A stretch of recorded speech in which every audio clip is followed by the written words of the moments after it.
Hello everyone, welcome back to my channel career point for you. और आज की इस वीडियो में हम बात करने वाले हैं, काफी अच्छा टॉपिक है और काफी बार आई थिंक मेरे कमेंट सेक्शन में पूछा गया हुआ है कि अगर हमारे पास दो ऑफर लेटर आया हुआ है किसी कंपनी से, ठीक है, एक मान लो इन्फोसिस से, एक कैपजेमिनी से, तो कौन सा सिलेक्ट करें। और अगर हम अप्रैल यानी कि अप्रैल 22 में हम एज अ फ्रेशर कौन सी कंपनी हमारे लिए अच्छी रहेगी, तो ठीक है। तो ये जो टॉप की 6 कंपनियां जो मास हायरिंग करती है ना, तो उन्हें मैंने सिलेक्ट किया है। उनकी प्रोफाइल कौन कौन सी हो सकती है अगर मास हायरिंग करती हैं, सैलरी कितना देती हैं, तो सारा हमने अच्छे से ब्रेक डाउन करके पीपीटी में बनाई हुई है, तो आपको अच्छे से एक ना ओवरव्यू मिल जाएगा, ठीक है। तो लेकिन उससे पहले अगर आप हमारे चैनल पे न्यू हो, तो चैनल पे अगर न्यू हो ना, चैनल को सब्सक्राइब जरूर करना और बेल आइकन जरूर प्रेस करना। अगर आपको कोई वीडियो पसंद आती है उसे लाइक भी करना, तो मुझे पता लगेगा कि हाँ, इस टाइप की वीडियो मुझे और बनानी चाहिए, ताकि आपको और भी नॉलेज मिलती रहे, ठीक है। और आप देख सकते हो काफी जॉब अपडेट रिलेटेड वीडियो मैं बनाता रहता हूँ, और किसी भी कंपनी से कोई भी अपडेट आती है तो उससे भी वीडियो बनाता रहता हूँ। और अगर आपको इन्फोसिस रिलेटेड कोई भी क्वेरी है तो हमारे चैनल पर ये देख सकते हो, प्लेलिस्ट पड़ी हुई है। हर एक कंपनी की पर्टिकुलर अलग अलग है, पर इन्फोसिस में सबसे ज्यादा है, ठीक है। और इसी वीडियो को डिस्क्रिप्शन बॉक्स में ना हमारे सोशल मीडिया के हैंडल भी मेंशन है, तो आप ज्वाइन कर लेना। वहां पे मैं जल्दी से जल्दी आपकी क्वेरी सॉल्व कर देता हूँ, ठीक है। तो चलो हम वीडियो को अपनी स्टार्ट करते हैं। वन बाय वन हम सारी चीजों के बारे में डिस्कस करेंगे, ठीक है। चलो थोड़ा, जैसे कि मैं भी तो फ्रेशर ही हूँ, तो मैंने सोचा काफी अच्छा टॉपिक है, इसके ऊपर वीडियो बनानी चाहिए, ठीक है। काफी लोग मतलब की क्वेश्चन वगैरह पूछने ही वाले हैं कि क्या करें, कि which MNC is better for fresher in 2022, ठीक है। ये काफी आने वाला है।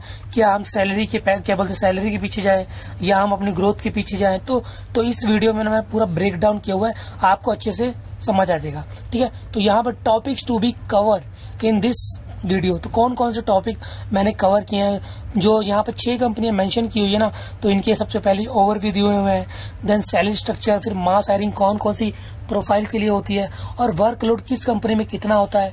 अब प्रोफाइल आफ्टर मतलब अगर आप ज्वाइन करते हो किसी भी MNC को, तो आपको कौन सी प्रोफाइल मिलती है, करियर ग्रोथ कितना है, ठीक है। और which one to choose between 2, अगर आपके पास 2 ऑफर है तो कौन से सिलेक्ट करना अच्छा रहेगा, ठीक है। और which one to choose as a fresher. तो अभी तक आई थिंक मैंने बता ही दिया है कि कौन कौन से आई थिंक टॉपिक कवर। सबसे पहले हम बात करने वाले companies overview, one by one. तो सबसे पहले मैं बता दूं आपको कि आई थिंक मैंने 1 या 2 दिन पहले एक वीडियो बनाई थी कि कौन सी कंपनी कब हायरिंग करने वाली है और किस प्रोफाइल के लिए, ठीक है। तो एक चीज मैं और बता दूं, मास हायरिंग जो होती है ना, जिसका सैलरी का पैकेज होता है 3.25 से लेके 4 ये वाला क्या बोलते हैं 4.5 तक एसेंचर का, ठीक है। और जो आपको सबसे, जैसे कि देख लो यहाँ पर 6 का MNC मेंशन है, और इनकी जो प्रोफाइल होने वाली है ना, मोस्टली जो हायरिंग होती है सिस्टम इंजीनियर और ऑपरेशन एग्जीक्यूटिव इन्फोसिस की, और आपकी कैपजेमिनी में होती है एनालिस्ट की, ठीक है। और क्या बोलते हैं कॉग्निजेंट में होती है ग्रेजुएट ट्रेनी इंजीनियर की। जेंसी नेक्स्ट जो होती है ना, ये काफी थोड़ी टफ हो। तो कॉग्निजेंट का मैंने बता दिया कि ये यूज कॉग्निजेंट में होती है GET, मतलब ग्रेजुएट ट्रेनी इंजीनियर, मतलब GTE। देन आपकी जो विप्रो वाली होती है ना प्रोफाइल, जिसमें मास हायरिंग होती है, 10 LP वाली मास हायरिंग नहीं होती, 3.8 LP वाली होती है, जिसका जो प्रोफाइल होता है वो प्रोजेक्ट इंजीनियर की, ठीक है। देन हम आते हैं क्या बोलते हैं इसे, ये होती है TCS में। TCS की जो मास हायरिंग होती है 3.25 के लिए होती है। 7.5 जो डिजिटल होती है ना, और निंजा प्रोफाइल, इसमें मास हायरिंग नहीं होती है, क्योंकि थोड़ा टफ होता है और उसमें थोड़े से सिलेक्टेड कॉलेजेस ही होते हैं इस करके, ठीक है। देन आपका आता है एसेंचर की जो मास हायरिंग होती है ASC प्रोफाइल के लिए होती है, जो होता है एसोसिएट सॉफ्टवेयर इंजीनियर या सिस्टम इंजीनियर जो भी होता है। और सबसे हाईएस्ट पैकेज एसेंचर वाले ही देते हैं, और इनका जो प्रोसेस होता है वो भी थोड़ा लेंथी और थोड़ा सा टफ होता है, ठीक है।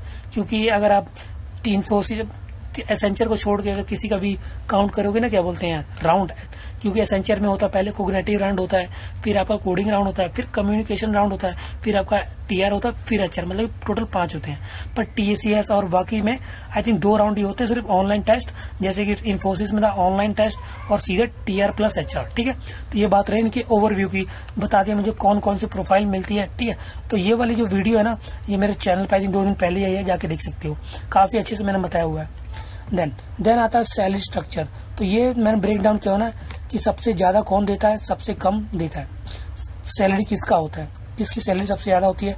अगर आप सैलरी के अकॉर्डिंग ज्वाइन करना चाहते हो कोई भी, तो एसेंचर में अगर आप सिलेक्ट होते हो तो अगर आप सैलरी के अकॉर्डिंग ही सिलेक्ट ज्वाइन होना चाहते हो तो एसेंचर सबसे अच्छा पैकेज देती है एसोसिएट सिस्टम इंजीनियर वाली 4.5 LPA की, ठीक है। और एज अ फ्रेशर जब आप ज्वाइन होते हो तभी, और इसको ना 12 से डिवाइड कभी मत करना, कभी भी नहीं। कोई भी आपका जो पैकेज होता है ना उसको 12 से डिवाइड तो कभी भी मत करना, चाहे वो 4.5 हो चाहे वो 3.6 हो, ठीक है, क्योंकि होता नहीं है। और कोग्निजेंट देती है ये जो GTE ग्रेजुएट ट्रेनिंग इंजीनियर के लिए 4 LP होता है।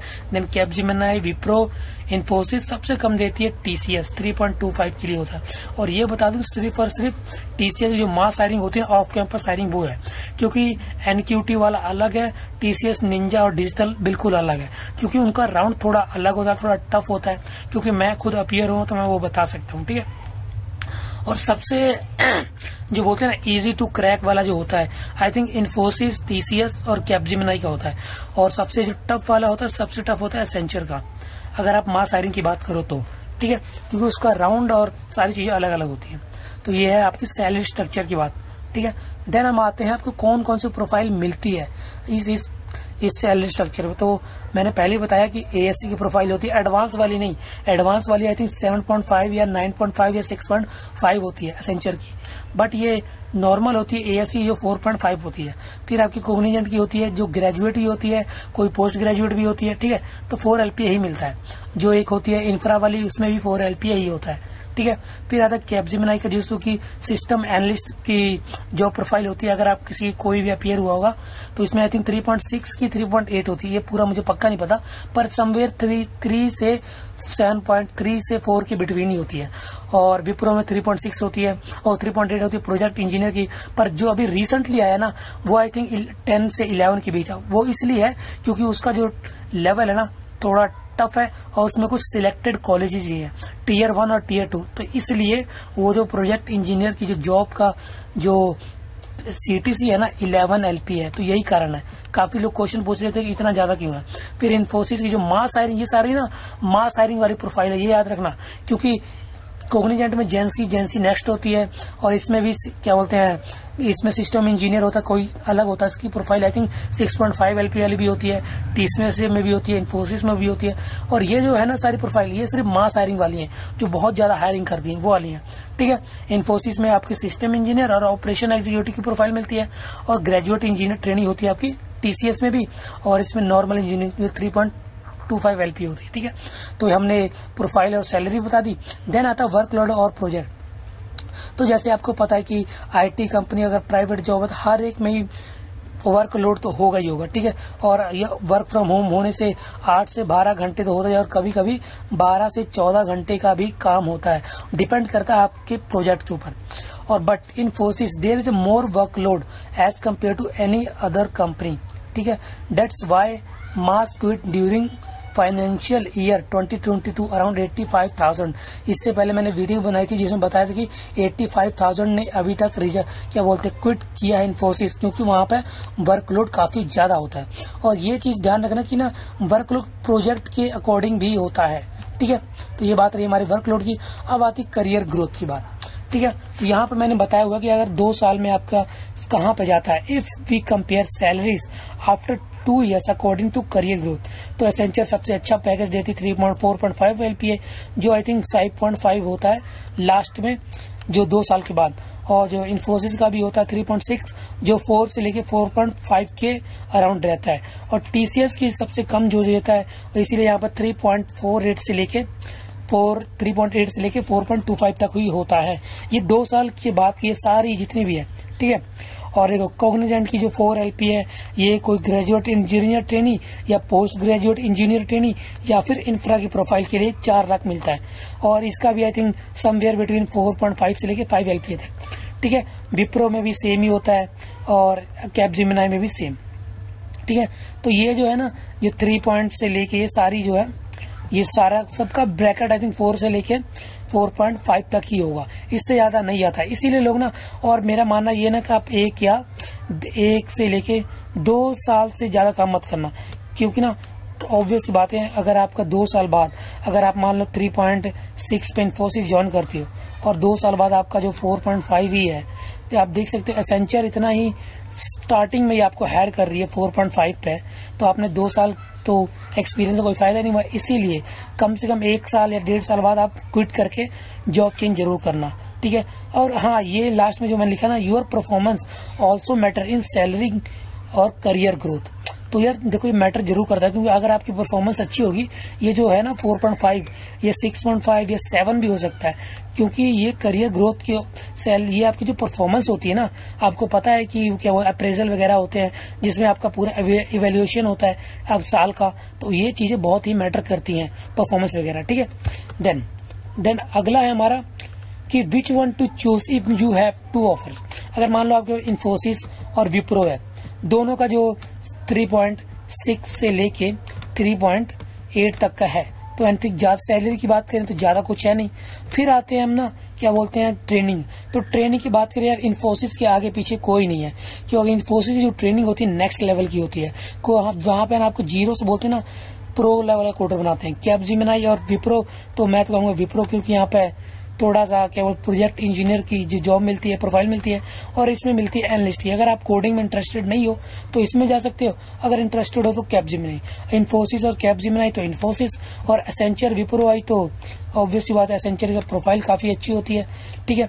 और इन्फोसिस और एसेंचर आई तो ये काफी बोलते हैं ना धर्म संकट वाली बात है, क्योंकि इसकी सैलरी पैकेज अच्छा है, इसमें ट्रेनिंग अच्छी है, ठीक है।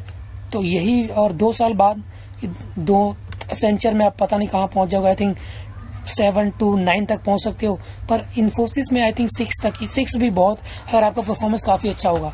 तो ये आई थिंक मेरे हिसाब से एसेंचर, ठीक है। तो अब आ रही है जो काफी क्वेश्चन जो जिसके ऊपर ये वीडियो है, तो कौन सी चूज करनी जरूरी है हमें, अगर हम 22 में एज अ फ्रेशर है तो कौन सी वाली, ठीक है। तो यहाँ पे देखो 4 पॉइंट हैं जिससे आपको अच्छे समझ आ जाएगा। फॉर सैलरी, अगर आप सैलरी देखते हो तो एसेंचर से बेस्ट कोई नहीं है। अगर आपको ट्रेनिंग, अगर आपको कुछ नहीं आता है, ठीक है, तो इन्फोसिस से अच्छा कोई नहीं है, क्योंकि उनकी जो ट्रेनिंग होती है जस्ट नेक्स्ट लेवल होती है, जिस तरह वो सिखाते हैं स्टार्ट टू एंड। तो ये अगर आपने जस्ट चाहते हो कि हाँ यार आईटी इंडस्ट्री में एंटर ही कर लेते हैं, देखते हैं वहाँ क्या होता है, तो कैपजेमिनी, कोग्निजेंट ये ठीक है, क्योंकि उनकी प्रोफाइल एनालिस्ट की होती है, कोई इंफ्रा होती है, कोई डेस्क प्रोफाइल होती है, तो इसलिए। और अगर आपको कोई मतलब कोई आईटी बैकग्राउंड से नहीं हो, जैसे ऐसे ही आ रहे हो, तो आप ना टीसीएस में जा सकते हो। टीसीएस में ना कि सैलरी पैकेज एक तो कम होता है, ऑब्वियस सी बात है, और वहां पे ना आपकी प्रोफाइल जो होती है मोस्टली होती है ऑटोमेशन टेस्टिंग के ऊपर होती है। टेस्टिंग होगी, देन आपका होगा क्या बोलते हैं एसडीएलसी, देन आपका क्यूए, ये सारी प्रोफाइल होती है, ठीक है। तो ये सारे 4 ऑप्शन जो मैंने देखे हैं और काफी ज्यादा मतलब कि पढ़ा वुड़ा है, तो वहां से हमें पता लगा है। अगर आप सच में ग्रोथ चाहते हो ना, तो आपको पहले तो नॉलेज चाहिए, तो इन्फोसिस बेस्ट है मेरी साइड से, ठीक है। बाकी आपके ऊपर हर इंडिविजुअल की अपनी अपनी थिंकिंग है। तो बस फिर आई थिंक मैंने आपको हर एक सारे चंक्स में डिवाइड करके बता ही दिया है कि आपको कौन सा किस कंपनी में जाना चाहिए। सबसे पहले मैं बताया कंपनी का ओवरव्यू, कौन सी कंपनी किस प्रोफाइल के लिए हायर करती है और कितनी सैलरी पैकेज देती है। देन मैंने सैलरी स्ट्रक्चर भी बताया, ठीक है। फिर मैंने आपको प्रोफाइल भी बताई, देन मैंने वर्कलोड के बारे में बताया, फिर मैंने बताया ग्रोथ कैसी होती है 2 साल बाद, फिर मैंने बताया अगर आपके पास 2 ऑफर है तब, फिर मैंने बताया कि एज अ फ्रेशर आपको ज्वाइन कौन सी करनी चाहिए, ठीक है। तो बस फिर आज की वीडियो में इतना ही। वीडियो पसंद आई तो लाइक करना, चैनल पे न्यू सब्सक्राइब करना, बेल आइकन जरूर प्रेस करना। तो मिलते हैं आपको नेक्स्ट वीडियो में एक नए टॉपिक के साथ, ठीक है। तो बस फिर आज की वीडियो में इतना ही। Thank you so much watching, have a nice day, bye bye. मिलते हैं आपको नेक्स्ट वीडियो में।